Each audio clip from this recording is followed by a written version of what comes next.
Trento, vive, quando i trentini partono per l'esilio a 8 anni, quindi ha fatto tempo a frequentare la scuola a Venezia, è quello che in qualche modo ha messo radici a Venezia più degli altri, è quello che quindi viene più sradicato nel momento dell'esilio, che per questo esilio soffre di più e in qualche modo quello che più degli altri continuerà a sentirsi italiano e anche a mantenere un certo orgoglio di questo essere italiano, questo almeno secondo le testimonianze, le fonti familiari.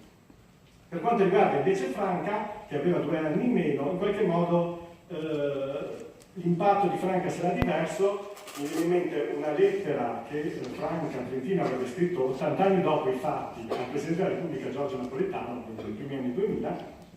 raccontando di come arrivata in Francia lei si vergognasse di essere italiana, perché i coetanei francesi la chiamavano Macaroni, la prendevano in giro e gli facevano il nome di Mussolini e le ridevano in faccia, perché Mussolini era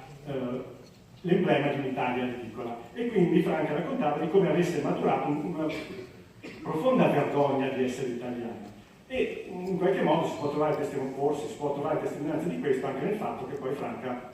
adotterà il soprannome Francette, che ovviamente è piccola Franca, ma è anche piccola Francia, quindi in qualche modo era un modo per essere al massimo identificata col nuovo paese. E poi c'è infine Bruno, che è nato già in esilio, nasce in Francia, è sostanzialmente di madrelingua francese e in un certo senso è quello che ha meno problemi. Bruno si considera francese a tutti gli effetti, almeno fino al 1943, quando Silvio dovrà fare non poca fatica per convincerlo a tornare in Italia, perché Bruno voleva restare in Francia e combattere il nazifascismo in Francia, ritenendo che quello fosse il suo paese. Ecco, come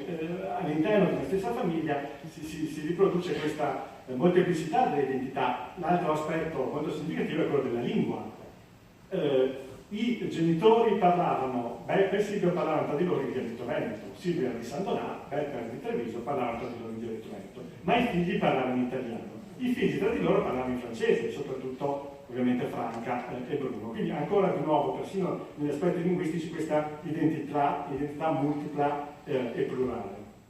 Questo essere un po' italiani, un po' francesi, ma non finisce qui, perché poi, soprattutto negli anni 30, quando scoppia la guerra civile in Spagna, essendo Tolosa vicino al confine tra la Francia e la Spagna, i Pirenei,